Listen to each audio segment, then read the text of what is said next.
Alors, bonjour les amis, j'espère que vous avez bien dormi, enfin pour ceux qui sont du côté d'Amérique et les autres qui sont du côté d'Afrique et d'Europe, je vous souhaite une agréable journée dominicale. J'espère que la journée de dimanche se passe bien et que toutes vos familles se portent à merveille. Alors, ce matin, j'ai décidé de faire cette vidéo parce que j'ai quelque chose à dire, j'ai quelque chose que j'estime d'important à dire, et ce quelque chose c'est pour tout le monde, pour tous nos frères africains, noirs précisément, et ceux qui se ressentent dans la cause du peuple noir en général. Alors, pour ceux qui me suivent, il y a quelques jours de cela, j'avais lancé je vais dire une sorte de live que j'allais faire sur la question précise qui était pourquoi est-ce que nous devrions arrêter avec les religions dites révélées en Afrique. Et bon, j'ai lancé le sujet pour une raison précise. Et apparemment, ceux qui me suivent encore d'autres personnes doivent savoir que moi je suis dans le top du sujet. Et que je suis même au cœur du sujet, puisque au moment où j'ai lancé l'annonce pour mon live et tout, il y avait personne qui abordait ce sujet. Et bizarrement, le jour même où j'allais faire le live, il y a tellement d'influenceurs qui ont abordé le sujet que moi-même là, j'étais abasourdi. C'est à quoi qu'ils attendaient mon top pour pouvoir faire leur live. Le jour-là, les influenceurs sont intervenus dans tous les côtés. Certains ont donné des arguments dans tous les sens et tout. Il y a même d'autres qui ont fait des lives sur 2 jours, 3 jours. Et ça m'a permis même moi-même, au lieu de faire mon premier live, de prendre le temps de voir l'avis et les positions de plus ou moins chacun. Chaque représentation, je dirais, de la jeunesse noire, des Africains et tout. Et vraiment, ça m'a soutenu de revenir sur la question là que j'avais posée. Pourquoi est-ce qu'on ne devrait plus laisser prospérer les religions dites révélées en Afrique? Parce que j'ai vu que les gens ont parlé sur 3 jours, mais la question n'a pas été répondue. Les gens essayaient de faire le parallélisme ou bien de trouver le lien ou le rapport entre religion et développement sans y arriver, et on même finit par conclure qu'on n'a pas besoin de religion pour faire du développement. Alors, moi aujourd'hui, je prends la parole, ce n'est plus un live, je fais une vidéo préenregistrée que je vais diffuser avec vous. Alors, je prends la parole pour dire ce qu'il en est, parce qu'aujourd'hui encore c'est dimanche et je n'imagine pas le nombre de mes frères et sœurs présents dans des églises à l'heure actuelle, au lieu de dormir, de profiter de leur journée, je ne sais pas quoi encore, sont dans des églises. Moi aussi, sans pour autant clasher quelqu'un, il y a encore juste quelques mois, j'étais un très grand fidèle d'église. Sauf que, à la différence que pendant longtemps, j'ai toujours voulu savoir qu'est-ce que je faisais là. Parce que très vite, j'ai compris que l'Église catholique et même la Bible en général racontaient chaque fois des évangiles ou des histoires qui semblaient attaquer des peuples. Mais chaque fois, c'était à répétition. Et moi, là où la question commençait par se poser, je voulais savoir, parmi ces peuples-là dont parle la Bible tout le temps, est-ce que nous les Noirs, nous sommes les pharisiens? Est-ce que nous les Noirs, nous sommes les païens? Est-ce que c'est nous les Samaritains? Est-ce que c'est nous les Thessaloniciens? Est-ce que c'est nous les... Je ne sais pas, quel peuple nous sommes nous dans ce lot de peuples auquel la Bible et parfois même le Coran et d'autres livres qu'on appelle religieux s'adressent. Et très vite, vous allez constater, enfin, si vous faites des recherches claires et que vous cherchez la vérité et non la foi, si vous cherchez la vérité et non la foi, vous allez trouver la réponse. Parce que, contrairement à ce que l'on peut croire, et que moi-même je croyais jusqu'à il y a un an, simplement, vous vous rendez compte, mon âge, c'est il y a un an que je me rends compte de ça, que la Bible est un livre, ainsi que le Coran bien sûr, ce sont des livres qui n'ont pas plus de valeur que les livres d'Harry Potter. La Bible et le Coran, ce sont des livres qui n'ont pas plus de valeur que les livres d'Harry Potter. Enfin, les livres de J.J. Rowling, celle qui a écrit, c'est plutôt celle qui a écrit Harry Potter. Ce n'est pas plus que ça. Parce que les histoires racontées dans ces deux livres, les gens peuvent vouloir débattre, combattre, expliquer, se défendre, dire non, c'est parce que tu n'as pas la foi, non, non, ni tout ça. On n'a qu'à être clair. Ce sont des histoires endormies debout. De un. De deux, ce sont des histoires plagiées. Et de trois, ce sont des histoires pour préparer une guerre spirituelle et installer, je vais même dire, un état de guerre sur la vie de certains peuples. Il n'y a rien de Dieu dans ces livres-là. Absolument pas. Enfin, s'il y a quelque chose de Dieu dans ces livres-là, moi je vais vous le dire. Ce sont... enfin, c'est même pas de Dieu. S'il y a quelque chose à récupérer ou... c'est peut-être les 10 commandements. Ces 10 commandements sont issus de certains livres anciens, beaucoup plus anciens. Et quand on dit ancien, on ne parle pas de 1 an sur eux, 2 ans, 3 ans. On parle même de millénaires sur eux. Que des peuples, il faut dire les choses telles quelles, des peuples arabes, des peuples qui s'appelleront ou qui prétendront être plus tard des peuples juifs, vont prendre en Égypte. Oui, j'ai dit Égypte, vous avez entendu le mot fétiche. Il ne faut pas dire Égypte parce que quoi? Donc, vous voulez, je ne sais pas, vous voulez, voilà un peuple qui veut se développer, qui veut aller de l'avant, mais qui ne veut pas savoir là où il s'est blessé. Vous avez quel problème? Vous voulez aller de l'avant, mais vous ne voulez pas savoir là où vos problèmes ont commencé. Certains pensent que les problèmes ont commencé avec la colonisation, d'autres avec l'esclavage, d'autres, bon, comme ils ont découvert l'Égypte récemment, pour eux, bon voilà, vite fait, on était resté. Non, non, non, non. Si des pays comme l'Empire du Ghana ont pu exister après, c'est parce que bien avant, il y a eu l'Empire qu'on appelle d'Égyptiens. Et si l'Empire égyptien a existé, c'est parce que bien avant, il y a eu l'Empire nubien. Et si l'Empire nubien a existé, c'est parce que bien évidemment, l'homme a pris vie ou a pris naissance ou la vie a pris corps là, dans ce que vous appelez Soudan, Égypte, machin, tout ça aujourd'hui. Donc, tous ces enchaînements-là, tu vois des gens aujourd'hui qui veulent se départager de cela et faire du développement. En même temps, ces mêmes gens, ils vont quand même aller à l'église et à la mosquée et revenir ensuite te dire qu'ils font du développement. Maintenant, moi, je vais vous dire un truc. C'est un constat et puis je vais en arrêter là aujourd'hui pour clôturer, pour répondre à la question que j'ai posée dans la semaine. Après, si des gens voient cette vidéo, voudraient commenter, en dire plus, moi, je suis disponible pour vous donner des arguments, des preuves, des explications. Et moi, je le dis, je ne suis pas là pour faire de la discussion avec quelqu'un pour essayer de convaincre quelqu'un. Non, on ne vous convainc pas, on n'a pas à vous convaincre parce que vous êtes dans le faux. Quand quelqu'un est dans le faux, on ne le convainc pas, on lui dit tu es dans le faux, point. Les religions musulmanes et catholiques ne peuvent jamais être des religions qui vont prôner le développement de l'homme noir. Je ne parle pas du développement de l'Afrique, je parle du développement de l'homme noir. Alors que l'homme noir soit seul ou que l'homme noir soit dans un groupe, ces religions ne vont jamais faire la promotion et tracer la bonne route pour que des hommes noirs se développent. C'est impossible. C'est totalement impossible. Alors, ceux qui disent que parce qu'ils prient Jésus, leur vie va bien, ils prient, qu'on appelle Allah, leur vie va bien, et que c'est parce qu'on n'a pas la foi. C'est parce que déjà, vous ne savez même pas ce que c'est que la foi. La foi, c'est d'abord la confiance en quelque chose.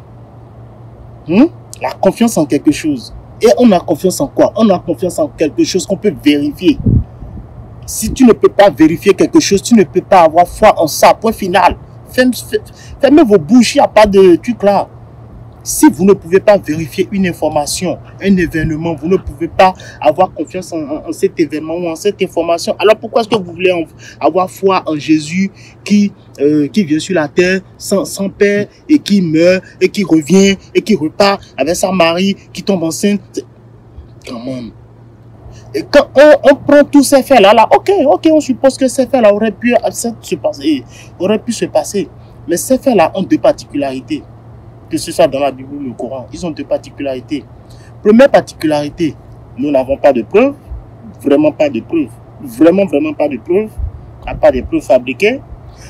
Deuxième particularité, quand on pousse le bouchon loin dans ces deux histoires du Coran et de la Bible, nous nous retrouvons avec tellement de preuves, tellement d'informations, et toutes ces informations mènent à un seul et même endroit. La cosmogonie, l'histoire, la géographie, qu'on appelle les traditions de l'Égypte ancienne. Ces traditions qu'on retrouve exactement dans tous les peuples africains d'aujourd'hui. Mais face à ça, tu me vois des gens timbrés qui vont t'opposer que face à plus de 10 000, voire 10 et 20 000 ans d'histoire, on t'oppose 2 000 ans d'histoire que vous-même, vous ne comprenez pas. Vous ne comprenez pas. Et moi, je le dis clairement, genre, vous pouvez appeler le pape. Même le pape, il sait de quoi il s'agit. Vous êtes dans le faux. L'église catholique et les musulmans, vous êtes dans le faux. Et je vous informe, des Yoruba vont te dire, mais ouais, moi je suis musulman parce que je suis Yoruba. Fermez vos bouches. Un Yoruba n'est pas un musulman. Un Yoruba ne peut même pas être un musulman.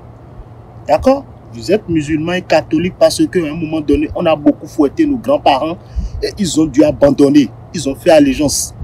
Ceux-là qui ont résisté, c'est eux que vous appelez aujourd'hui sorciers, azétors, tout ça. C'est eux qui ont résisté. Et à un moment donné, bien sûr, ils étaient en guerre. Donc, ils étaient obligés de faire appel à leur fétiche pour se défendre. D'où les mauvais comportements des vaudous qu'on voit aujourd'hui. Si vous ne comprenez pas l'histoire, allez faire des recherches et arrêtez de clouer nos ancêtres avec Jésus, Mahomet et machin. Donc ça, c'est très important. Ça a l'air anodin, des gens peuvent dire, mais non, la foi, on peut laisser les gens dans leur foi. Non, on ne peut pas laisser les gens dans leur foi comme tel. Parce que leur foi, là, je vous explique, et puis je conclue là. Donc si des gens écoutent cette vidéo et veulent comprendre, puis écrivez-moi ou on peut programmer, puis faire des vrais débats. Mais je vous explique. Jésus était un égrégore. Après, si vous voudrez, je vous expliquer c'est quoi un égrégore et tout ça. Jésus était un égrégore. Je vais vous dire ce que Jésus fait. Ou Mahomet, ou les gars dans le Coran font. Quand vous les priez, ou quand vous envoyez vos requêtes envers ces esprits, ces égrégores, ils font deux analyses. Parce que les gens disent, c'est la science, ils font deux analyses. Étant un égrégore, cet égrégore a pour objectif, a aussi justement deux objectifs. Faire prospérer ceux qui l'ont créé au détriment d'un certain nombre de personnes qui ne croient pas en ceux qui les ont créés. Donc, quand tu pries Jésus, voici ce qui se passe. Jésus te voit. Enfin, l'égrégore Jésus, c'est comme une licorne. Voilà, Jésus, c'est comme une licorne. C'est comme, bon, tu connais le mot licorne. Mais est-ce que tu as jamais vu une licorne une fois? Est-ce que tu penses que si tu vas dans une ferme, tu vas voir une licorne dans une ferme en train de se balader? Non. Mais licorne existe. On dessine ça. Tu vas voir ça dans des films. C'est exactement ça, Jésus. Jésus est comme une licorne. Jésus n'existe pas dans le monde concret. Il ne pourrait jamais exister dans le monde concret. Il n'a jamais existé dans le monde concret. Jésus a été fabriqué dans le monde imaginaire, basé sur des histoires réelles, avec des preuves, tout comme une licorne est dessinée en se basant sur la posture d'un cheval, mais avec une corne au bout du nez. Ça devrait déjà t'aider à comprendre ce qui se passe. Donc, quand tu pries Jésus, voici ce qui se passe. Jésus te voit. Il dit, toi, tu me pries, on dirait que ta puissance est trop forte. Donc, si ta puissance là se révèle, tu risques de me mettre à nu. Donc Jésus, par la puissance et la gloire qui le compose, va te combattre en esprit. Donc cela explique qu'il y a certains frères qui prient beaucoup Jésus. Mais chaque fois quand ils prient, ils se voient encore en train de reculer au plus profond des problèmes qu'ils ont. Ça, c'est une première partie. Deuxième partie, quand tu pries Jésus, te voit. Peut-être un esprit fort, peut-être un esprit faible. Mais il voit déjà en toi, l'esprit là voit déjà en toi ce dont il a besoin.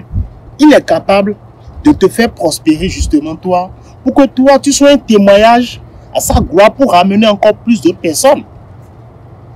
En soi, oui, on peut penser alors que Jésus fait du bien. Certes, il fait du bien, mais c'est pour appâter. Jésus fait du bien pour appâter. Donc, c'est des petits détails très importants que nous ne connaissons pas. Il faut que les gens reconnaissent qu'on ne connaît pas qu'on ne comprenait pas ces choses-là parce qu'on ne nous les expliquait pas.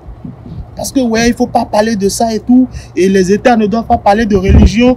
Mais rappelez-vous bien que jusqu'en 1960, les États n'étaient pas laïques. Quand les colons étaient toujours là, les colons géraient bien la religion. C'est quand ils voulaient partir que bon voilà, il faut que vos États soient laïques. Vous ne pouvez pas mélanger religion et gouvernement et tout. Mais est-ce que on va se poser des questions? On ne peut pas mélanger religion et gouvernement. Est-ce que vous pensez qu'en France, un musulman pourrait être président ou un vaudouisant pourrait devenir président là-bas?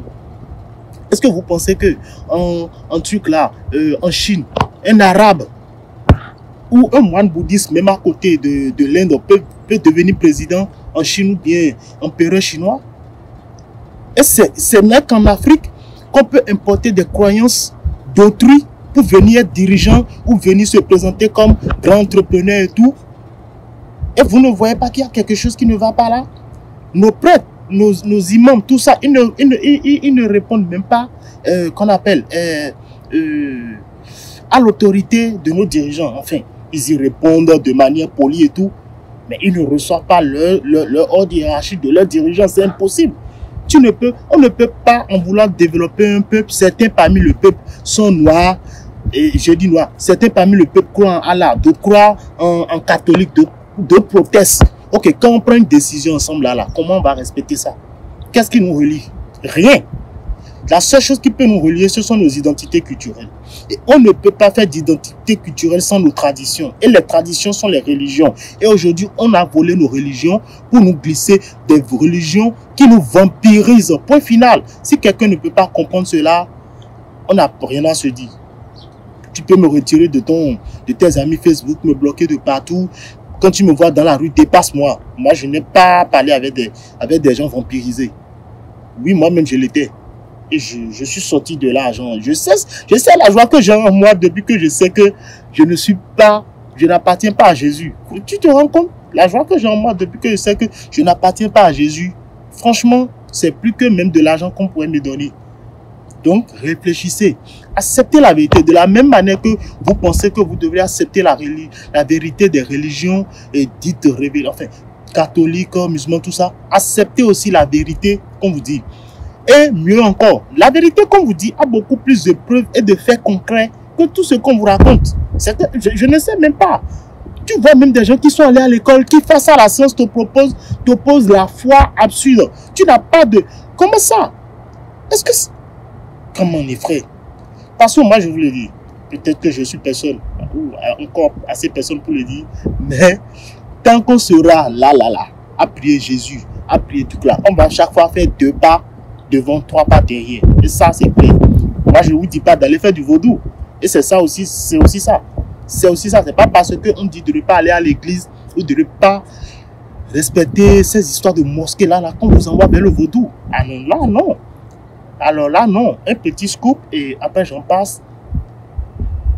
Nos religions ou nos traditions de base n'ont pas besoin de respecter n'importe quel être autre humain qui soit devenu Dieu par je ne sais quel hasard avant que nous ayons des choses dont nous avons besoin. Parce que ce que nous disons à prière, ce sont des choses dont nous avons besoin. Toi-même là, comme ça, là, quand tu es là, tu n'as pas besoin vraiment d'argent.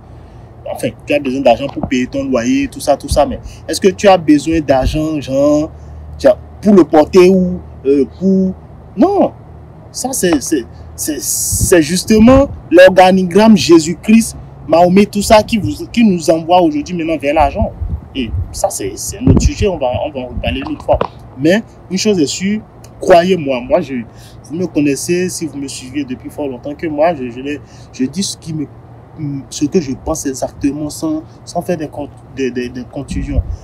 On ne peut pas être chrétien, catholique, protestant, évangélique, équiste, rosicrucien, franc-maçon et musulman, catholique, bouddhiste, wahhabiste, tout ça en Afrique noire précisément. Quand je dis Afrique noire précisément, de base, ça devrait être toute l'Afrique, mais avec la construction géopolitique actuelle, l'Afrique noire, l'Afrique subsaharienne, du Mali jusqu'à descendre en Afrique du Sud là-bas, on ne peut pas.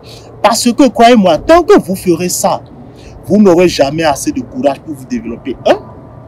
Vous n'aurez jamais assez de courage pour aller récupérer vos héritages d'eux. Et trois, vous n'aurez jamais assez de courage pour faire la conquête du monde. Vous n'aurez jamais de courage pour faire ces trois choses-là, tant que vous serez dans cette religion. C'est ces trois choses-là. Récupérer nos richesses. Comment on appelle? Donc, développer derrière l'Afrique, récupérer nos richesses et aller à la conquête du monde. Où est la conquête du monde des Africains? Quel est le territoire que nous, peuple africain, nous avons conquis depuis 2000 ans? Nous n'avons presque pas conquis de territoire. Pourquoi? Parce que les religions, dès que ça a commencé il y a 2000 ans, nous ont déjà avilis à ce niveau que nous n'avons plus de territoire conquéri parce que nous sommes les esclaves. C'est eux qui conquièrent, nous travaillons pour eux. Il y a 2000 ans, avant JC, moi je ne dirais pas avant Jésus-Christ, parce que le JC dont on vous parle là, c'est juste César. C'est exact. Moi je ne discute pas, je ne fais pas de contusion, je ne veux pas négocier l'information. Et moi justement, je vais finir là-dessus pour dire ça. Celui qui connaît est l'autorité légitime de celui qui ne connaît pas. Donc moi je connais. Si vous ne connaissez pas, vous pouvez me demander, je vais vous le dire. Mais je ne négocierai pas la foi et la connaissance avec quelqu'un. Ce que j'ai dit dans cette vidéo, c'est de la vérité pure. Si quelqu'un n'est pas d'accord, il peut aller faire des recherches et revenir après, on va rediscuter. Donc, c'est ce message-là, parce que je voulais faire ce live-là l'autre fois, et puis voilà, il n'y a pas du monde, et je n'ai pas trop forcé. Mais fort heureusement, tout au long qu'on appelle des 3 jours-là, jeudi, vendredi, samedi, il y a eu assez de live d'un peu partout, des frères influenceurs, et c'était le sujet d'actualité, sans oublier que j'étais le premier à lancer le sujet. Donc, notez cela et puis réfléchissez bien à cela. Si vous avez besoin de plus d'éclaircissement, écrivez-moi, on va discuter de ça. On est là pour ça. C'est comme quand vous écrivez à vos abbés, abbé, je ne comprends pas cette partie de la Bible, il vous explique. Écrivez-moi. Laroka, je ne comprends pas. Même dans la Bible, je vais vous expliquer des choses. Des choses qui sont dans la Bible, qui ont été cachées, modifiées à leur avantage et qui étaient nos choses. On va tous les retrouver, c'est dans la Bible. Donc, pensez-y et bon dimanche à vous. N'oubliez pas, Jésus ne peut pas nous sauver. Enfin, quand je dis ne peut pas nous sauver, je ne m'attends même pas. Même s'il aurait été vrai, il n'aurait même pas pu nous sauver. Donc, je ne m'attends même pas à ce qu'il puisse nous sauver. Mais je suis en train de dire que la position même dans laquelle Jésus a été créé ne peut pas nous sauver. C'est faux, ça. C'est complètement faux. Les églises que vous voyez là, on doit... Maintenant, les gars, passez un bon dimanche. Mais pensez bien à ce que je vous ai dit là. Ciao, ciao.